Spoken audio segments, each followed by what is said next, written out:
নমস্কার, আমি গণেশ সাধিকা রাজশ্রী আবার চলে এসেছি আপনাদের সামনে এই সপ্তাহের নতুন একটি এপিসোড নিয়ে। চলুন শোনা যাক আজকের এপিসোড।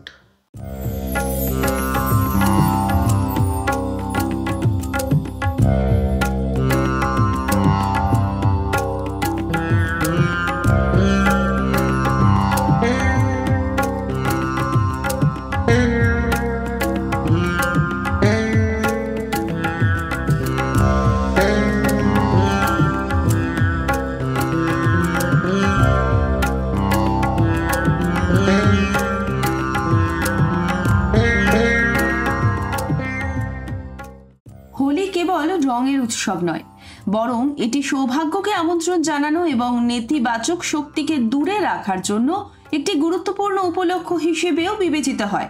এই বছর হোলিকা দহন 2025 সালের 13ই মার্চ অনুষ্ঠিত হবে, আর রঙের উৎসব 2025 সালের 14ই মার্চ অত্যন্ত উৎসাহের সঙ্গে উদযাপিত হবে।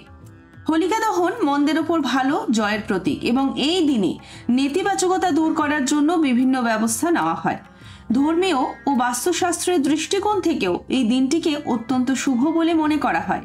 যদি আপনার বাড়িতে কোনো ধরনের নেতিবাচক শক্তি বিরাজ করছে বলে আপনার মনে হয়, কোনো ধরনের সমস্যা বারবার দেখা দিচ্ছে, অথবা পরিবারের সদস্যরা কোনো অজানা ভয়ে ভুগছেন, তাহলে হোলির দিনে নেওয়া কিছু সহজ ব্যবস্থা আপনার সমস্ত সমস্যার সমাধান করতে পারে। প্রধান প্রবেশপথে তোরণ স্থাপন করা। হোলির দিন বাড়ির প্রধান প্রবেশপথে আম বা অশোক পাতা দিয়ে তৈরি তোরণ করে রাখলে ঘরে নেতিবাচক শক্তি প্রবেশ করতে পারে না এবং পরিবেশ বিশুদ্ধ ও ইতিবাচক থাকে। ধর্মীয় বিশ্বাস অনুসারে এটি দেবী লক্ষ্মীকেও সন্তুষ্ট করে, যা ঘরে সুখ ও সমৃদ্ধি নিয়ে আসে। সিন্দুকের মধ্যে একটি রূপোর মুদ্রা রাখুন। যদি আপনি আর্থিক সমস্যার সম্মুখীন হন বা অর্থের অভাব হয়, তাহলে হোলির আগে একটি রূপার মুদ্রা কিনুন এবং সঠিকভাবে পুজো করুন। পুজো করার পর এই মুদ্রাটি আপনার লকারের মধ্যে রাখুন। এই সমাধানটি সম্পদ বৃদ্ধিতে সহায়ক বলে মনে করা হয় এবং এর কারণে সিন্দুক কখনো খালি থাকে না বলে বিশ্বাস করা হয়। হোলির দিন সকালে স্নান করার পর আপনার প্রিয় দেবতাকে আবির উৎসর্গ করুন। এর সঙ্গে বাড়ির উত্তর পূর্ব কোণে ঈশ্বরের মূর্তি বা ছবি স্থাপন করুন এবং রীতি অনুসারে পুজো করুন।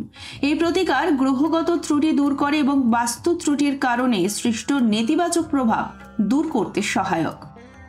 বাস্তুশাস্ত্র অনুসারে বাঁশ গাছ নেতিবাচক শক্তি দূর করতে খুবই কার্যকর, তাই হোলির আগে আপনার বাড়িতে একটি বাঁশ গাছ লাগান। এই উদ্ভিদ কেবল ইতিবাচক শক্তি সঞ্চার করে না, বরং পরিবারের সদস্যদের স্বাস্থ্য এবং আর্থিক অবস্থার উন্নতিতেও সহায়ক বলে বিবেচিত হয়। কেমন লাগলো আজকের এপিসোড?